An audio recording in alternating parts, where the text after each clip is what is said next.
tarde a todos. A gente vai falar um pouquinho sobre crescimento vegetal, né? Abordar alguns parâmetros aí que, na verdade, é mais interessante trabalharmos de maneira mais prática, né? Mas passar aqui alguns conceitos para vocês. No finalzinho a gente faz um exercício em relação à aplicação das formas que a gente vai apresentar aqui, tá certo? Então, quando a gente fala em crescimento vegetal, gente, a gente tem que diferenciar duas coisas que é muito dita aí, o pessoal às vezes confundem, né? É o crescimento e desenvolvimento. Então, são duas coisas distintas. Quando a gente fala em crescimento, a gente aborda mais a questão do aumento irreversível de massa, né? Ou volume, onde você tem crescimento no sentido de divisão celular, alongamento celular, né? Enquanto que o desenvolvimento, ele perpassa por outras situações, como diferenciação celular, você dá especificidade a um determinado tecido, e aí seria a gente poder encaixar melhor como aquelas fases, né, pelas quais as plantas passam, né, na sua fenologia. Então, mudou de fase, então está acontecendo desenvolvimento. Enquanto que o crescimento está atrelado também ao desenvolvimento. Porém, são coisas totalmente diferentes. Então, enquanto você tem um crescimento, que é o aumento irreversível de massa nas células, você tem um desenvolvimento que seria uma diferenciação, né, você dá uma função para aquela célula agora, na qual a gente percebe lá, sair uma planta de uma fase vegetativa para um florescimento. Então, algumas células foram diferenciadas em flores, né? E assim sucessivamente, em função das fases fenológicas das plantas, né? Então, aqui, a título de exemplificação, mostrando para vocês aqui o desenvolvimento de uma planta de feijoeiro, né? Bem simples a gente visualizar essa situação aqui, ó, desde o processo de germinação, né?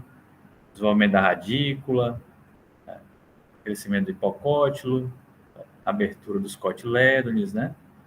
Aqui é a primeira par de folhas simples, até atingir já a fase de independência, né, das reservas da semente, começar a realizar a fotossíntese e daí em diante seguir as etapas vegetativas e reprodutivas do ciclo, né? E aí, novamente falando da questão dos conceitos, o crescimento seria o aumento irreversível de tamanho, né, acompanhado de uma combinação de divisão e expansão celular. Enquanto que a diferenciação celular, isso aqui são conceitos bem relacionados à biologia, né, que você já deve ter visto, a diferenciação seria a especialização de células, né? Então, você tem células que são diferenciadas e células que são indiferenciadas, que seriam aquelas do tecido meristemático, por exemplo, né?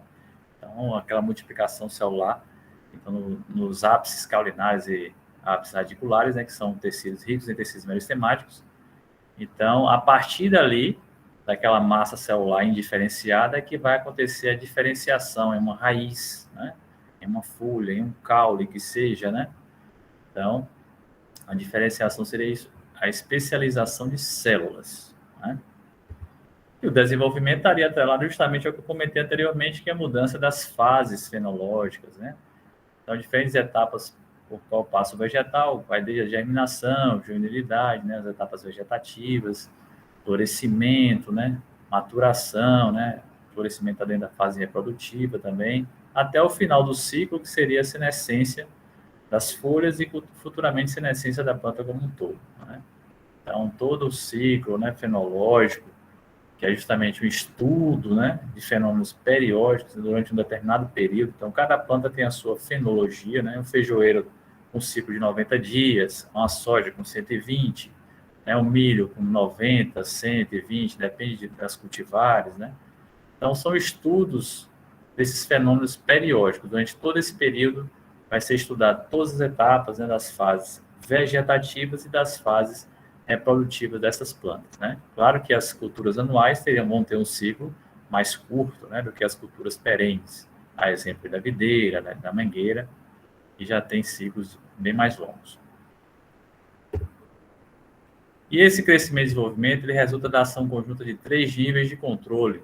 Que níveis são esses? Um nível intracelular, que aqui tem a ver com as informações genéticas, né, que cada indivíduo já traz consigo no núcleo, tá? Também nível intercelular, onde você tem a ação aí de hormônios e reguladores vegetais que vão estar interferindo, né, que podem atuar até mesmo a nível de gene. Alguns hormônios podem atuar tranquilamente a nível de gene. dando a informação para sintetizar determinadas proteínas, né?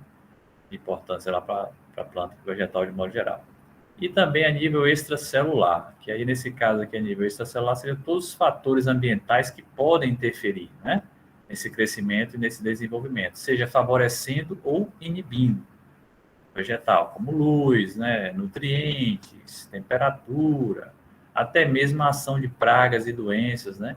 Que seriam fatores bióticos que poderiam também interferir nesse processo. Onde é que ocorre o crescimento na planta? Como eu comentei também anteriormente, nos meristemas, né? Podem ser meristemas apicais, tanto de raízes quanto de caule, né?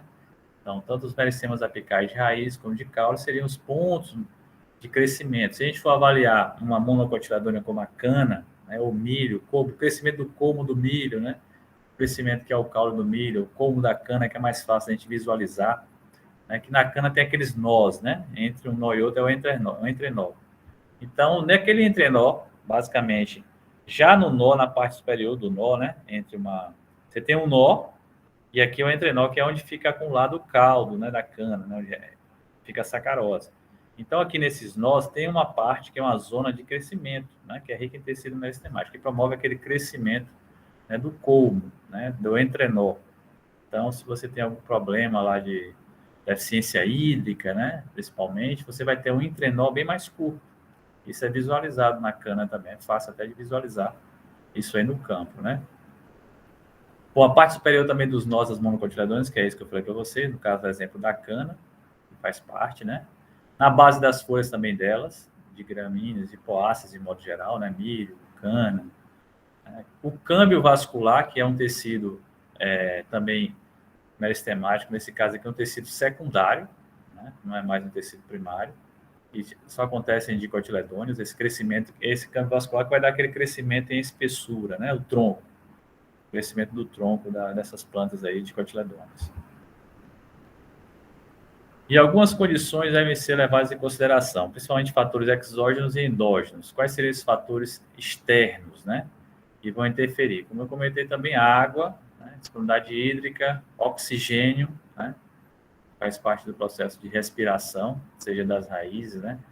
Para poder da parte aérea para gerar energia, o esqueleto carbônico, né?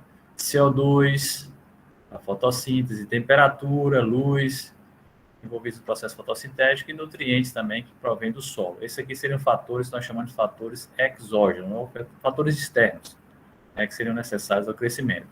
E os fatores internos, né, ou endógenos, tecido em estágio potencial de crescimento, né?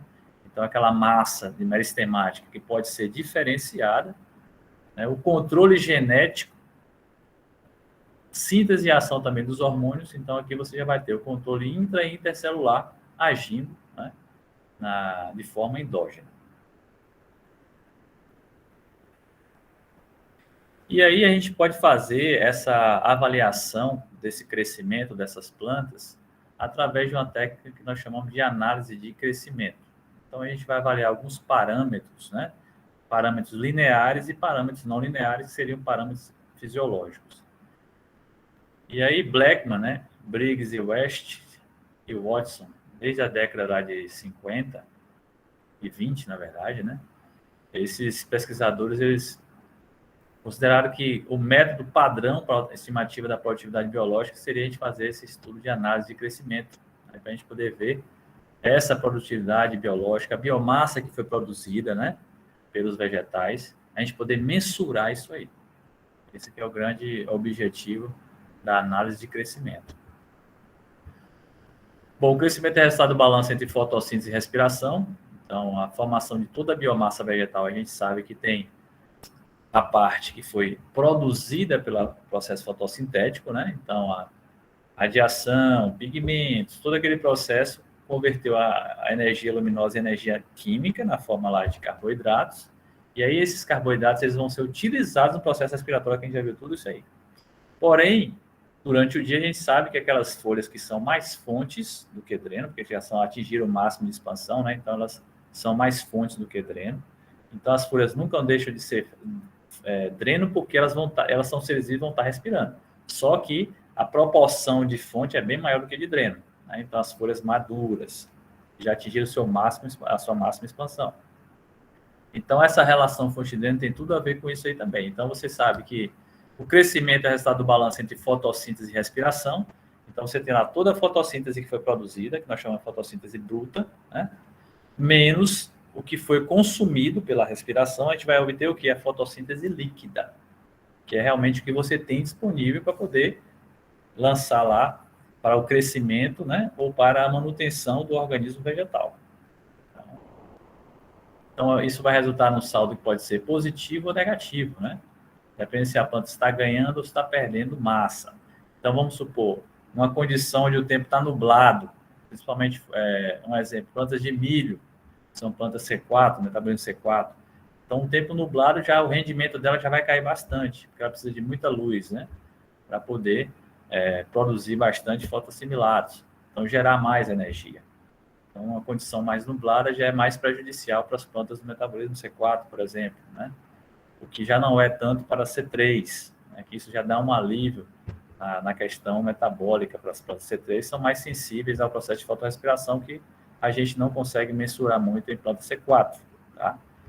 Então, aí é um fator extracelular, né? Um fator ambiental que vai estar interferindo na questão de temperatura, luminosidade.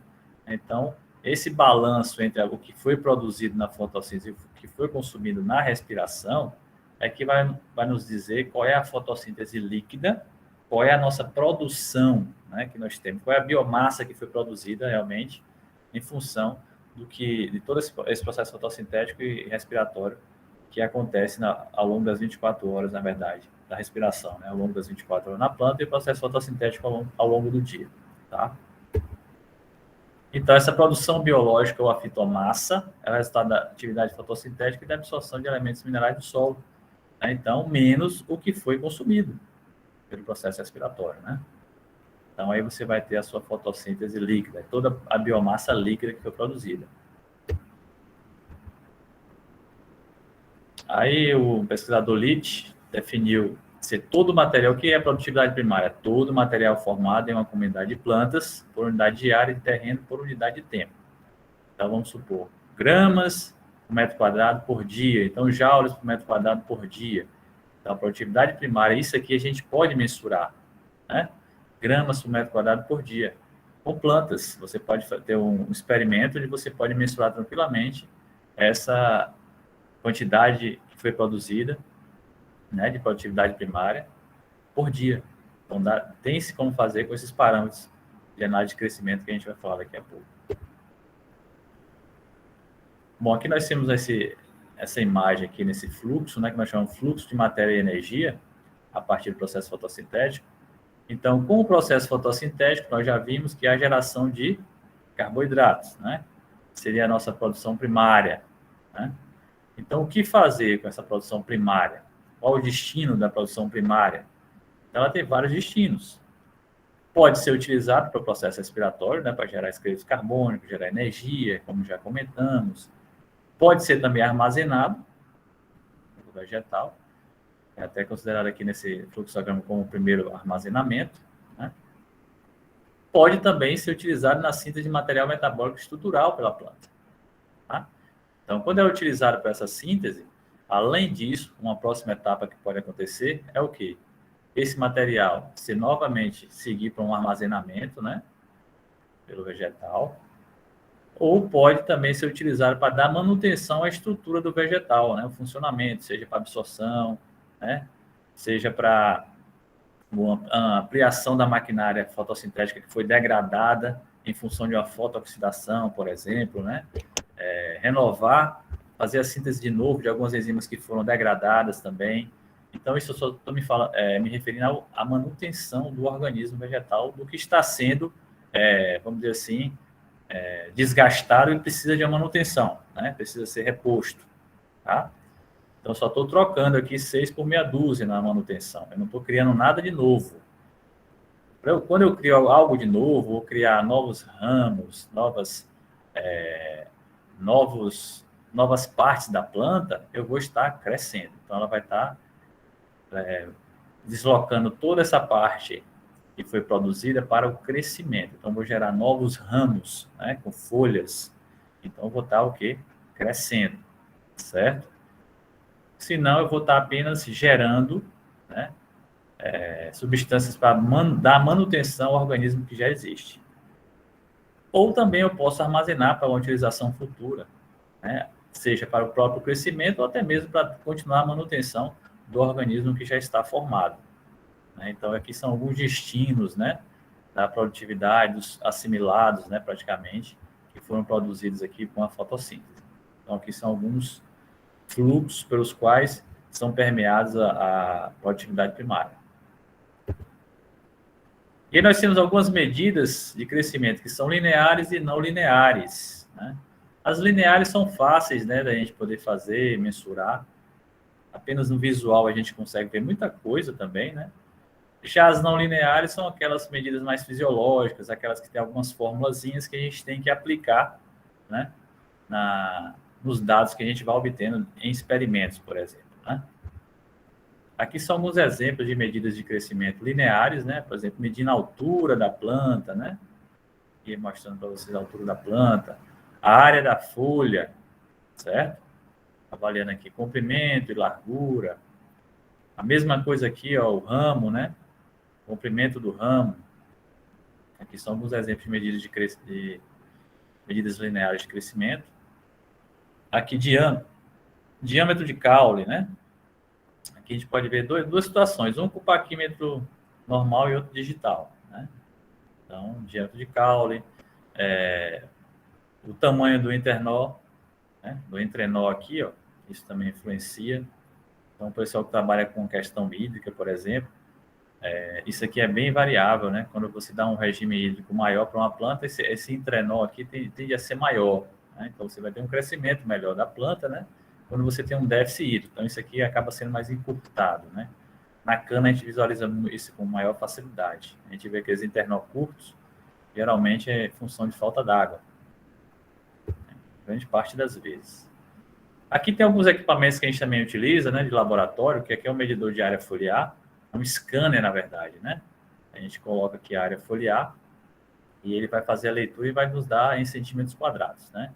Então, aqui é um área meter. Então, ele é um scanner de folhas. A gente pode também fazer a área foliar também por métodos destrutivos, né? Ou não destrutivos também, através de fórmulas já preparadas em outros experimentos, né? Que já são consagrados, que a gente pode utilizar essa mesma fórmula, ou até mesmo a gente criar a nossa fórmula, né? Em função de outras medidas não lineares, aliás, lineares que a gente pode fazer, como fazer um raio-x das folhas, né? Recortar, pesar o papel. Então, tem algumas alternativas também para as situações em que a gente não dispõe desses equipamentos aqui de laboratório, né? Então, foram as primeiras medidas que foram tomadas antigamente, né? Nessa década aí de 20, por exemplo, né? Antes de termos hoje equipamentos mais modernos que possam fazer, por exemplo, essa leitura direta da área foliar, né? Então, antes era feito por expressões matemáticas, né? Então, antes de surgir esses equipamentos. Aqui nós temos também uma outra forma de a gente avaliar o crescimento, por questão do peso da biomassa fresca, né? A gente pode visualizar aqui, sendo que a biomassa fresca não vai nos dizer muita coisa, né? Porque a gente sabe que tem muita água aqui embutida na estrutura desse vegetal. E aí, se a gente não fizer uma medição o quanto antes, né, coletei o material e já fiz a pesagem, eu vou perder muita água ao longo do processo. Então, por exemplo, eu vou coletar minha balança está lá no laboratório de solos, eu vou lá no campo andando e volto andando para poder coletar e fazer a ferição desse material. Então, só nesse trajeto do campo lá, no nosso campus, até chegar ao laboratório, já perdeu muita água. Isso já vai ter uma interferência no peso fresco. Então, basicamente, a gente trabalha mais com peso seco, né? Ele é muito mais fiel nesse caso aí. Então, peso seco é você colocar na estufa, né? Sob determinado tempo, determinada temperatura, em torno de 70, 72 graus, né? Mais ou menos. 65 a 70 graus. Durante uns 3 dias, mais ou menos, é tempo suficiente para você obter já um peso constante, né? Um peso seco constante, onde você já pode lançar mão de algumas fórmulas e avaliar qual foi o incremento, né, de matéria seca em função dos tratamentos que vocês podem estar realizando com as devidas plantas, né? Ó, alguns parâmetros de análise de crescimento não são derivados de ganhos de crescimento de área foliar, né, e de massa seca. Então, são dois aqui que a gente trabalha muito, né? Tudo isso em função do tempo que você está avaliando. Então, geralmente, a gente faz análise de crescimento com tempo pré-determinado. Por exemplo, a cada 5 dias, uma semana, né, 7 dias, 15 dias, 10 dias. É muito variável, né? Depende de qual é a cultura que você vai estar trabalhando, né? Então, são uma função de eficiência da conversão da energia luminosa em energia química. Eu estou me referindo apenas aqui à fotossíntese, né? O material vegetal de cada espécie ou variedade de planta. Então, olha bem o que eu estou levando em consideração: a área foliar e a matéria seca. Então, o que você tinha de área foliar que foi utilizado para fotossintetizar e que teve incremento de matéria seca na sua planta, né? Depois você vai realmente verificar quando você fizer a secagem desse material. E aí você pode fazer a secagem e depois fazer uma razão por partes da planta. Qual é a razão referente de matéria seca referente à folha, ao caule, à raiz? Né? Você tem como fazer isso também. Aqui são alguns parâmetros, né, que eu vou mostrar para vocês algumas fórmulas, né? E matemática é bom quando a gente... Matemática é bom, não é muito bom na teoria, é bom quando você calcula, né?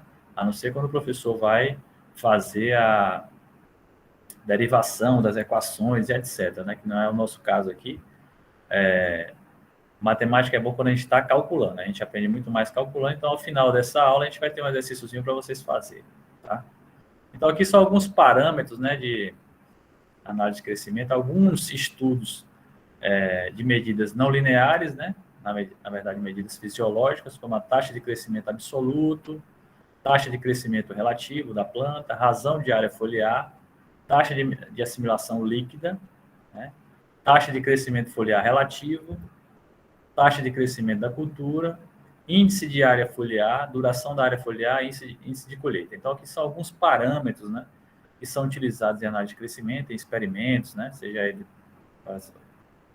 seja qual fim for, com algumas culturas se faz esses trabalhos de análise de crescimento, né, principalmente com hortaliças, né, com culturas anuais, né, soja, milho, feijão, né, se faz muitos testes, avaliações de análise de crescimento, comparando cultivares, né, comparando condições de disponibilidade de algum nutriente, né, então já se fez muito trabalho com isso também, para essas culturas anuais, né. E essa taxa de crescimento absoluto, que é o primeiro parâmetro que a gente vai falar, o que leva-se em consideração nessa taxa de crescimento absoluto? Peso, né, que é, na verdade, a massa da matéria seca. Aí é você adquirir a massa da matéria seca no tempo 2, né, e a massa da matéria seca no tempo 1. Aí você vai relacionar justamente essa razão do peso, né, da massa da matéria seca no tempo.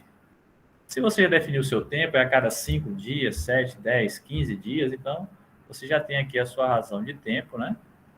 E aqui você vai ter a diferença entre o peso inicial e o peso final, e você já vai ter a sua taxa de crescimento absoluto, que ela é dada em gramas por dia ou por semana. Depende de como você vai avaliar, se você está avaliando por dias ou por semanas aí, certo? Aqui só identificando o que cada símbolo representa, né? Os Ws representam a matéria seca, a massa da matéria seca, e o T representa justamente o tempo, né? Porque você faz avaliação em tempos diferentes. Então, toda semana você faz uma avaliação, ou a cada 15 dias, né? Depende justamente qual é o tempo que você vai levar em consideração, né? E essa variável, né, essa taxa de crescimento, ela indica a variação ou incremento entre duas amostragens sucessivas, né? Justamente vai indicar a velocidade de crescimento. Então, você fez uma avaliação hoje, um exemplo, hoje é quarta, quinta-feira. Na próxima quinta-feira, você faz uma outra avaliação, né? Onde você está relacionando o quê? O incremento de matéria seca que teve no tempo 2. Então, hoje eu fiz a minha avaliação, deu 100 gramas de matéria seca. Daqui uma semana eu vou fazer minha avaliação e o resultado que eu obter é de 150 gramas. Então, eu tive um incremento de 50 gramas de matéria seca uma semana depois que eu fiz a avaliação, né? Então, essa aqui, com base nessa fórmula, eu tenho a minha taxa de crescimento absoluto.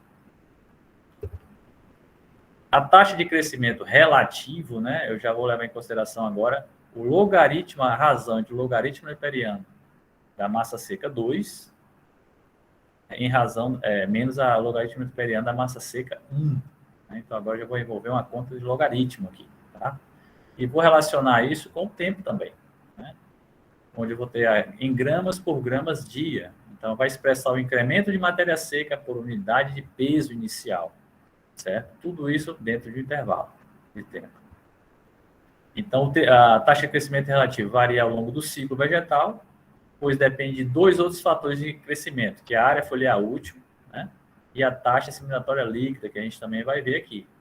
Então, essa área foliar útil, ela geralmente ela cresce com o desenrolar das fases fenológicas, né? Até um certo ponto, né? Porque a área foliar útil, ela tem também a ver com o índice de área foliar, né? Em alguns momentos, no primeiro desenvolvimento das folhas, elas não têm nenhum tipo de competição, vamos dizer assim, por luz, né? A depender do espaçamento que você esteja trabalhando, vai chegar ao ponto que algumas folhas, umas vão sombrear as outras. Então, o que vai acontecer? O seu índice de área foliar agora vai ser negativo, já vai estar tendo interferência, na verdade, né? Então, a depender do índice de área foliar que você alcance nessa situação, você já vai estar tendo o quê? Agora, prejuízo, porque o ideal é que você possa expor todas as folhas ao máximo possível para realizar a fotossíntese. A partir do momento que você tem um crescimento e uma folha sombrear a outra, essas que estão sombreadas já vão deixar de fazer fotossíntese da forma ideal e vão estar mais respirando. Então, você já vai ter uma redução no processo fotossintético, consequentemente na fotossíntese líquida e, consequentemente, na sua produtividade primária, né? Então, por isso que é feito alguns estudos, né, de cultivares também, a questão de até quando eu posso adensar determinada cultivar. Então, o espaçamento, vamos supor, eu vou fazer um teste de adensamento de 50, 100, 150, 200 mil plantas por hectare de milho. E vou avaliar justamente essa taxa de crescimento relativo em função desse adensamento, para ver qual realmente desses adensamentos se encaixaria melhor para eu ter um melhor rendimento dessa cultura, né? Então, um exemplo, como eu estou citando aqui. Então, essa taxa de crescimento relativa varia ao longo do ciclo vegetal, né? Pois depende desses dois fatores aí, a área foliar e a taxa de assimilação líquida, que a gente vai ver, que é outro parâmetro não linear, e a RAF também, que é justamente essa razão de área foliar, que representa a relação entre a área foliar, né, nesse símbolo aqui de L, né, e o peso da matéria seca total da planta. Então, eu vou relacionar apenas a área foliar e a matéria seca total da planta. Então, eu vou ter minha razão de área foliar nesse caso aí. Então, ela é expressa em centímetros quadrados ou decímetros quadrados por grama. Estou relacionando uma área com peso, né? Nesse caso aqui, com massa. Bom, ela declina enquanto a planta cresce, né? Em função do alto sombreamento que eu comentei anteriormente, com a tendência da diminuição da área foliar útil para a produção de matéria seca. Então, quando a gente tem um sombreamento, como a gente está relacionando aqui área com massa, matéria seca da planta como um todo, imagine você, no primeiro momento a planta está crescendo, né? As folhas estão ficando expostas ao máximo possível e captando o máximo possível de radiação solar, e elas, nesse crescimento delas, de ramos e folhas, vai chegar a um ponto que algumas folhas vão estar, o quê? Sombreando outras. Então, por isso que essa razão de área foliar, ela tende a diminuir com o tempo, né? Então, ela vai no seu máximo e diminui, porque já começa a ter um sombreamento. Quando começa a ter o sombreamento, o que vai acontecer? Essa área foliar, ela permanece, só que o peso agora já diminui. Por quê? Se eu estou tendo um sombreamento, essa folha que está sombreada não vai estar usando o máximo da fotossíntese dela, né? Então, ela está sendo filtrada, está pegando uma radiação filtrada aqui. Ela vai fotossintetizar menos e vai ser mais um dreno. Então, vai estar sugando, vamos dizer assim, está diminuindo a produtividade primária. Então, nesse caso, você tem uma diminuição na área foliar e na produção de matéria seca, né? Então, praticamente, a partir do momento que você começa a ter o sombreamento das folhas, né? Então, você interfere na razão de área foliar, né? Que é justamente a área sobre o peso da planta como um todo. Se você está tendo folha sendo sombreada, então, quando você secar todo esse material, você já vai ter um incremento de peso menor, porque essa folha que ficou sombreada, ela não está expressando a sua máxima fotossíntese, né? Então, ela está respirando mais, ela está consumindo mais do que está exportando, vamos dizer assim, né, de fotoassimilados. Bom, o quociente de área foliar varia com a área foliar específica, a gente vai ver também agora uma expressãozinha, e a razão de massa de folha, né? Então, a gente vai ver a questão da área foliar específica, que a gente vai estar justamente relacionando a área foliar sobre a massa seca da própria folha. Por isso que é a área foliar específica. Então, essa folha, por exemplo, eu vou comparar daqui a pouco uma folha de sol e uma folha de sombra para vocês verem, né? Qual tem uma maior ou menor área específica, área foliar específica, tá? Então, quando eu falo da área foliar específica, é a razão entre a área foliar e a matéria seca da folha. Então, se você tem uma folha de sombra e uma folha de sol, elas vão estar em condições totalmente diferentes. Então, a folha de sombra, ela tende a crescer mais, né, do que uma folha de sol. Ela já está ali exposta ao sol, né, ela só precisa ter um ângulo ideal para estar captando o máximo possível de radiação solar. A folha de sombra, não, ela está na sombra. Ela tende a crescer um pouco mais para poder ter uma maior área de absorção, certo? Já a folha de sol, não, ela não precisa mais crescer, ela já está sendo exposta à radiação ali, tá? Então, o que acontece? Essa planta de sol, ela vai estar exposta à radiação, vai estar fotossintetizando e vai estar exportando, né, mais do que consumindo, mais carboidratos. Já a folha de sombra, ela não vai ter essa mesma capacidade fotossintética que a folha de sol. A gente pode perceber aqui, ó, nessa imagem, né, comparando aqui uma folha de sol, né, com uma folha de sombra. Opa, desculpa. Então, nessa folha de sol aqui, ó, perceba, você tem aqui uma área foliar menor, né? Ela tem aqui uma área foliar menor, porém ela tem uma quantidade de tecidos maior, né? Ela tem muito mais tecido palissádico, né? Tem o lacunoso, né? Esponjoso aqui, ó, coisa que já não tem tanto aqui na folha de sombra, né? A folha de sombra já teria uma área foliar maior, porém ela é menos espessa, mais fina, vamos dizer assim, né? Então, você nas folhas de sol, você tem uma folha menor, mais curta, mas ela é mais grosseira, né? Bem mais, tem muito mais tecidos aqui, né? Que a gente pode perceber. Então, você tem uma AF, nesse caso aqui, menor. Mas por que a AF menor? Qual é a fórmula da AF, que é a área foliar específica? Eu não vou relacionar a área foliar, a área da folha, com o peso da folha. Então, quem pesa mais? Essa folha aqui, que é mais densa, né? Ou essa folha aqui, que é menos densa? Claro que essa aqui vai pesar mais, ó, folha de sol. E como ela também tem uma área menor, é só observar a expressão matemática. Área foliar sobre o peso da folha. Se você tem um denominador maior, certo? A tendência é que você tenha um resultado menor. Se você tem um denominador menor, você vai ter um resultado maior. É o que acontece comparando uma folha de sol com uma folha de sombra. A área foliar específica de uma folha de sombra é maior do que a área foliar específica de uma folha de sol. Certo? Porque ela tem uma área maior, né, a folha de sombra, e um peso menor, né, comparado com a folha de sol. E essa razão de área foliar? Essa razão de massa foliar é a razão da massa da matéria seca retida nas folhas e a massa da matéria seca acumulada na planta. Eu fazer a relação do que a folha conseguiu, vamos dizer assim, concentrar de matéria seca sobre a massa da matéria seca da planta. Então, quanto aquela massa da matéria seca da folha representa na massa da matéria seca da planta como um todo, né? E aí ela expressa a fração de matéria seca não exportada, né? É o que ficou realmente na folha, não foi exportada para poder ser utilizada em outras partes do vegetal. E aí essa razão da área foliar ela pode ser dada pela área da foliar específica vezes essa razão da massa foliar, né? Que essa razão da massa foliar é justamente a massa seca da folha sobre a massa seca da planta como um todo. Então, aqui são muitas expressões, gente, que isso aqui é só quando a gente coloca no papel, fazendo um cálculo, a gente consegue visualizar melhor, tá? Mas aqui são fórmulas mesmo que são utilizadas quando a gente faz um estudo de análise de crescimento. Nós temos aí a taxa assimilatória líquida também, que é a taxa de incremento de massa de matéria seca por unidade de área foliar, assumindo que a área foliar, né, como a matéria seca, elas vão estar aumentando de forma exponencial, certo? Então, se tiver um alto sombreamento, isso vai influenciar também na taxa de assimilação líquida, né? Então, devido ao alto sombreamento, a tal diminui com o aumento do índice de área foliar. Por que você está tendo sombreamento? O que eu já falei para vocês? Toda vez que tiver sombreamento, você tem menor incremento de matéria seca. Porque uma coisa, se as folhas estiverem assim, estão no seu máximo de incremento, né?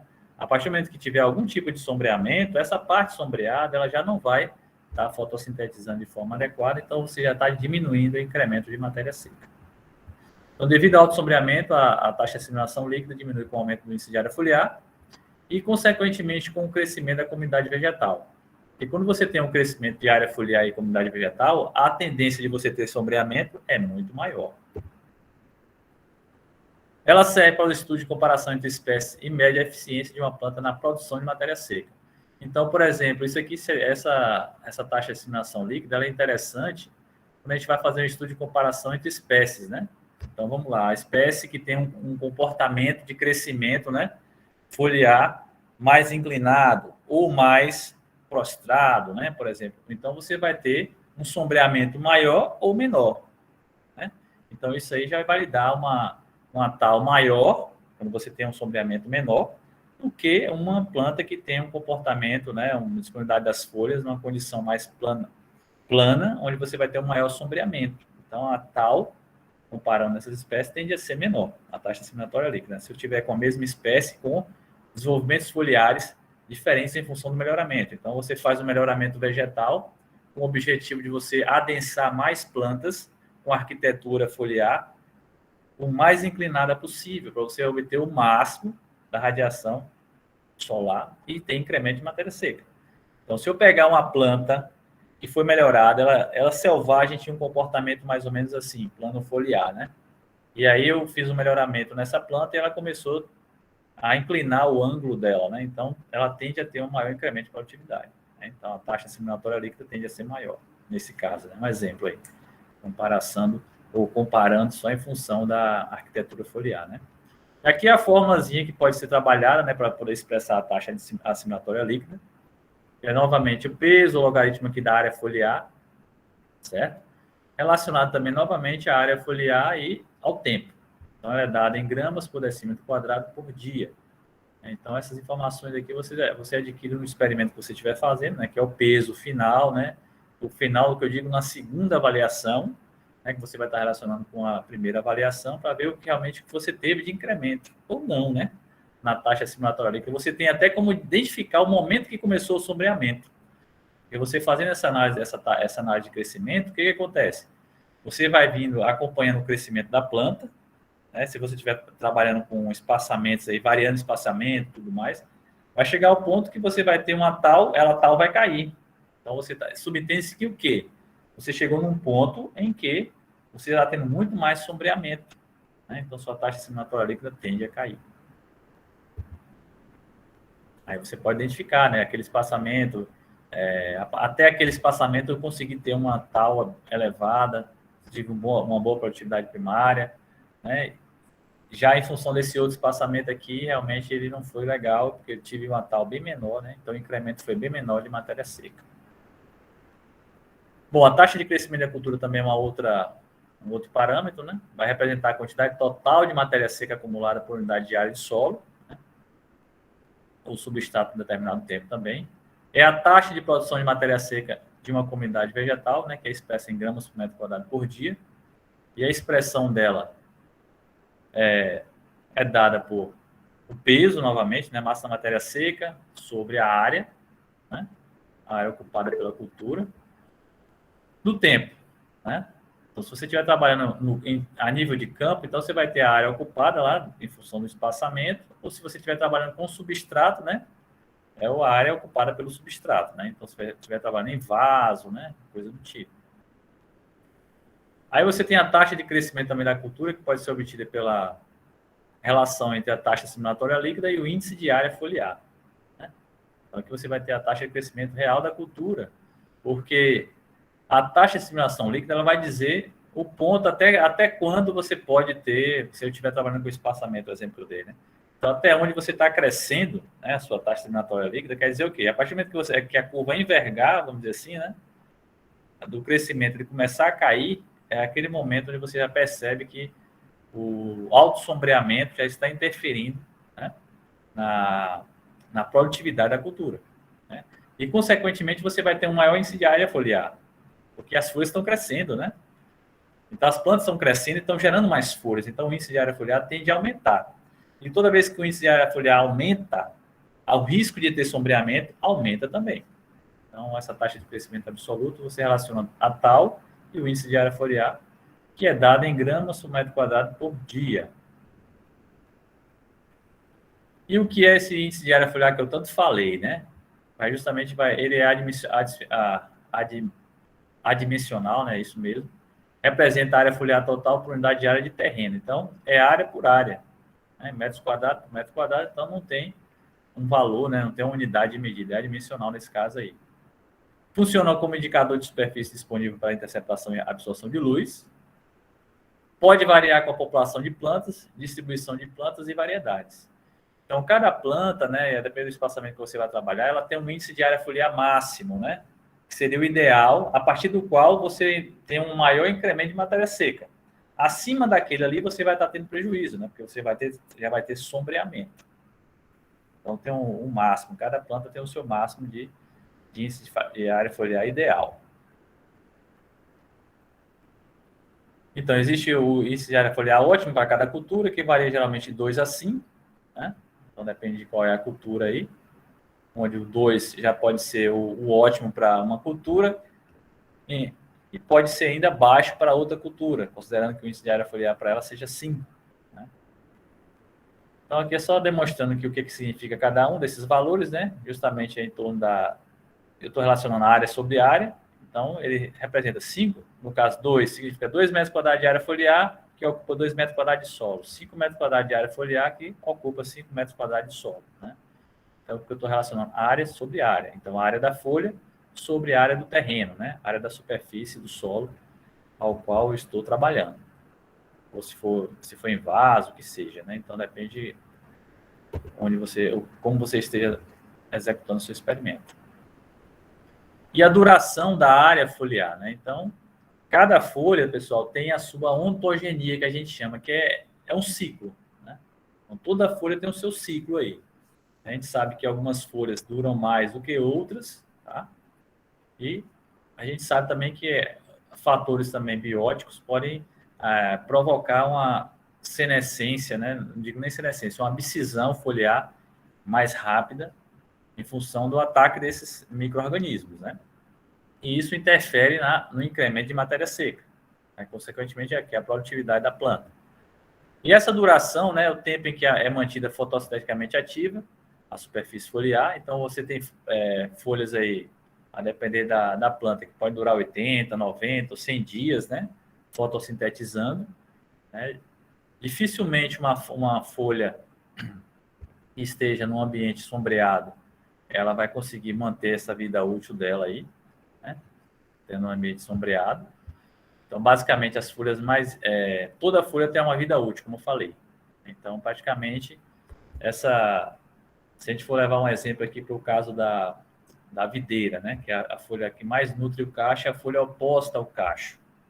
Mas aquela folha, ela pode, por algum motivo, cair, né? E na relação fonte-dreno, a gente sabe que ela não é a única folha que vai nutrir o cacho, né? Ela é a principal, mas não é a única, né? Caso essa folha caia, outras folhas próximas vão assumir a função dessa folha aí, que é a folha oposta ao cacho. E o tempo de vida de cada folha também é muito relativo, né? Então, quanto mais rápido a cultura atingir o seu máximo de índice de área foliar, quanto mais tempo a área foliar permanecer ativa, maior será a produtividade biológica. O que eu quero dizer? Quanto mais rápido essa folha crescer e se expandir, e mais tempo ela durar fotossintetizando, exposta à radiação sem sombreamento, maior vai ser o incremento de matéria seca para a planta. Aqui nós temos a formulazinha também, onde você vai estar relacionando justamente a área, né? E o tempo, onde você vai estar avaliando, né? Aí você tem aí decímetro por metro quadrado por dia. Então, a área, metade da razão entre a área 1 e a área 2, né? A soma, sobre a taxa multiplicada pelo tempo 2 e o tempo 1. Então, essa aqui é uma formulazinha que a gente pode determinar a duração da área foliar.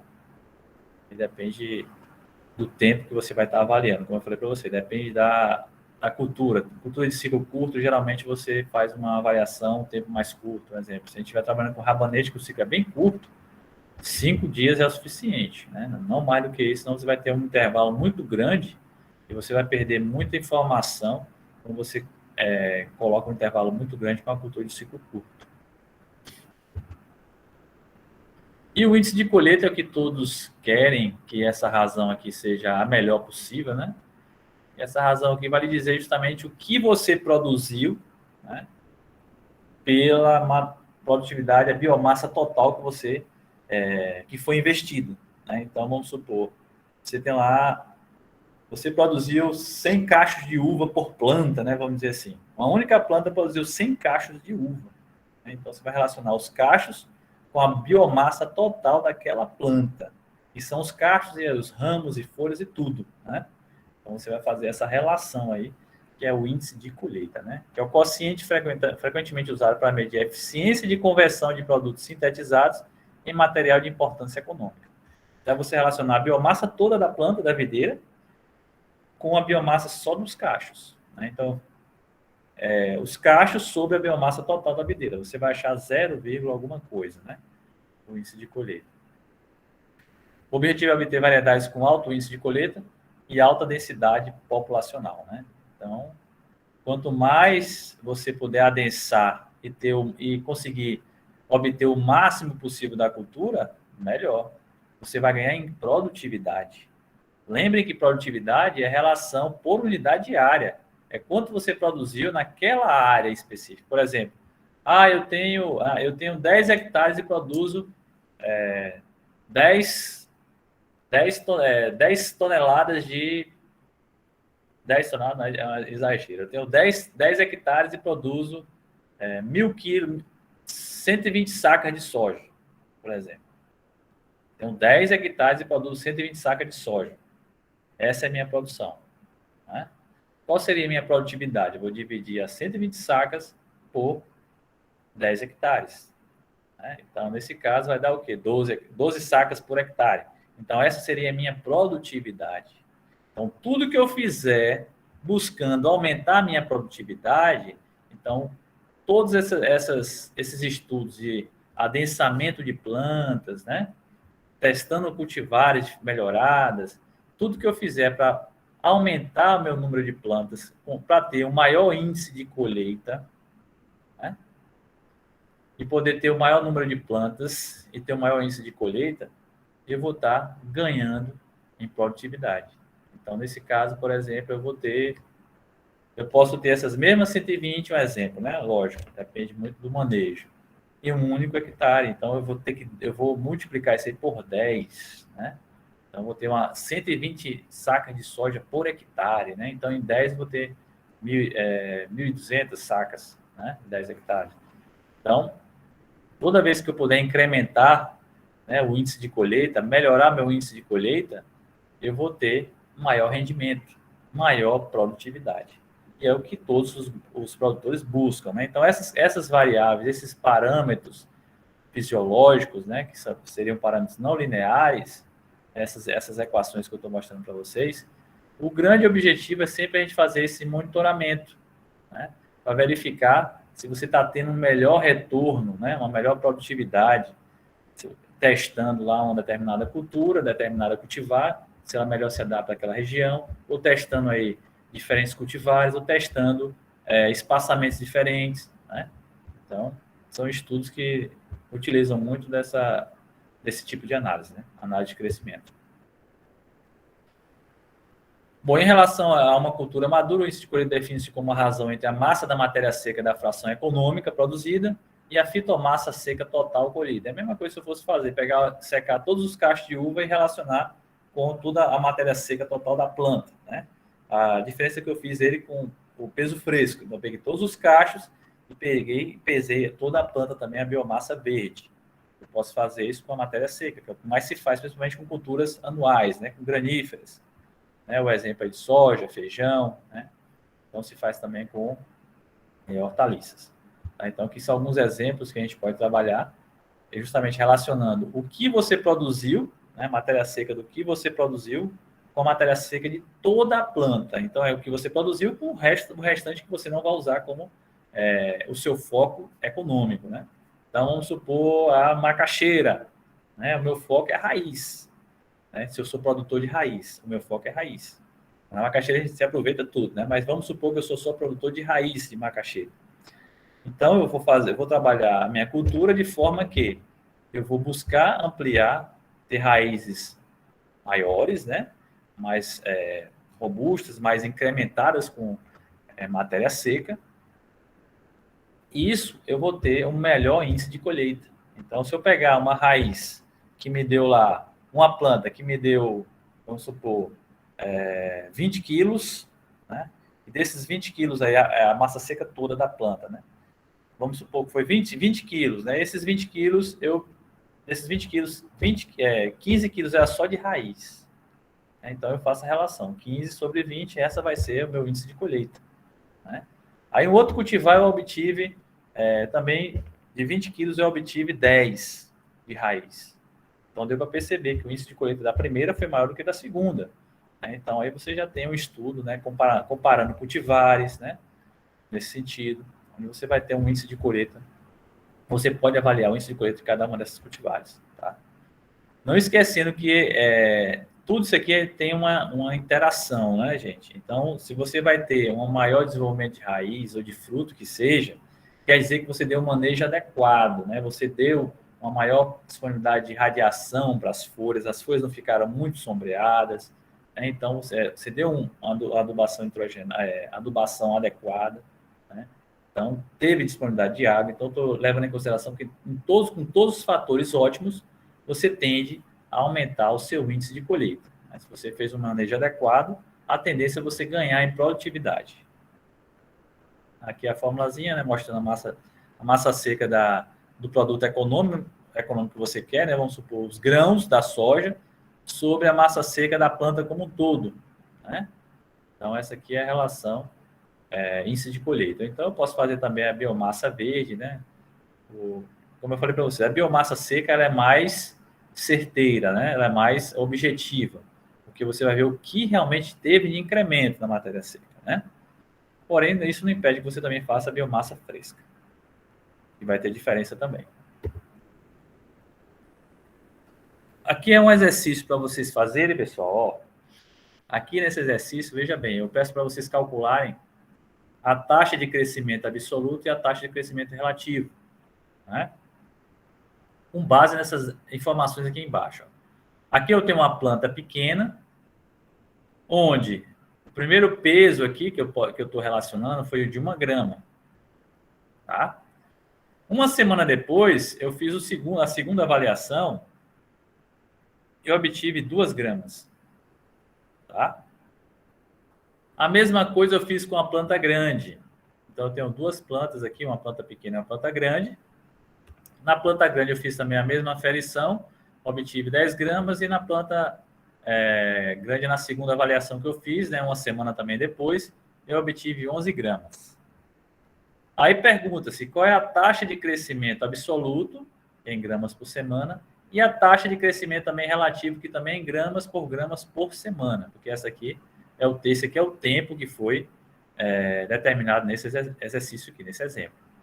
Então, vamos lá, calculando essa taxa de crescimento absoluto e a taxa de crescimento relativo. Vou até colocar aqui para vocês a formulazinha, vocês podem já anotar. Taxa de crescimento relativo aqui, né? Como você não tem essa informação ainda, então vamos usar essa outra fórmula aqui, que essa daqui é que vocês têm todas as informações lá na tabela, né? Você tem lá, tem que fazer o logaritmo neperiano do segundo peso, relacionar com o primeiro, né? E sobre o tempo, né? Que é uma semana aqui. Já tá pronto lá, né? Então, praticamente, você vai relacionar isso aqui, ó. Você vai ter que calcular isso aqui, já vai ser a sua resposta, tá? Aqui é a taxa de crescimento relativo e a outra taxa de crescimento absoluto, né? O que eu tenho que levar em consideração? A diferença é que eu vou relacionar o segundo peso com o primeiro, né? A massa seca segunda com a primeira, sobre o tempo que é o mesmo, né? Que é uma semana. Então, como já está lá, está bem simples, né? É um cálculo bem rápido e direto para vocês fazerem como uma forma de vocês treinarem aplicando a fórmula, né? Que é a taxa de crescimento absoluto e a taxa de crescimento relativo, tá? Anotaram aí a fórmula? Ou alguma pergunta, né? Claro, alguma pergunta até aí? Dá para voltar aí, professor? Não deu para anotar a forma, não. Se der, Assim. tira um print aqui rápido. Aqui é a taxa de crescimento relativo. É o logaritmo neperiano do segundo peso menos o logaritmo neperiano do primeiro, sobre o tempo, né? Que nesse caso aí a taxa aí é uma semana, né? T2 menos T1. Já foi dado já. A de crescimento Beleza. absoluto. Aqui é uma outra forma, mas a gente não tem esses dados. Se você não tem esses dados aqui, não tem como vocês calcularem. Então é melhor você trabalhar com esses aqui que tem os dados todos lá na tabela. Mas é uma outra forma de vocês acharem também. É dada em GG dia. G dia. Gramas por dia, né? Aí, nesse caso aqui, vocês têm a taxa de crescimento absoluto, que você também vai estar relacionando aqui a massa da matéria seca, né?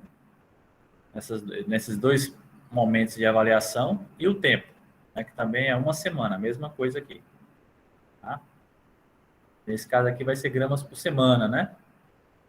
É a unidade lá que vocês estão avaliando no exercício. Deixa eu projetar lá de novo para vocês. Vou colocar aqui na apresentação, né?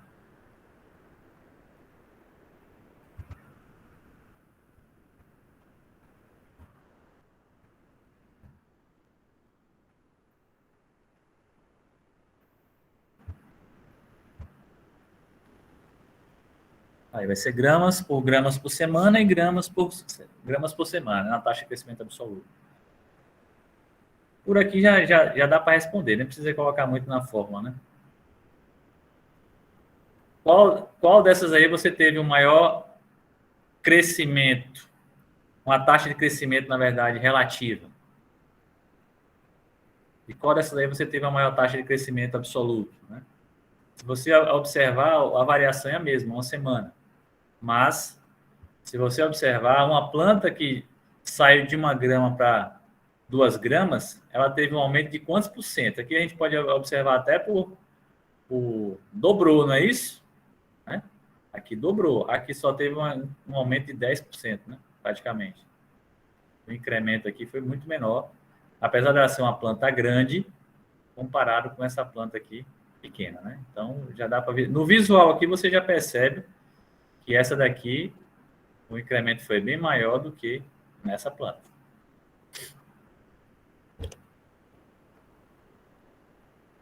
Mas aí a matemática vai ter que dizer isso para vocês aí, quando vocês lançarem na forma, tá?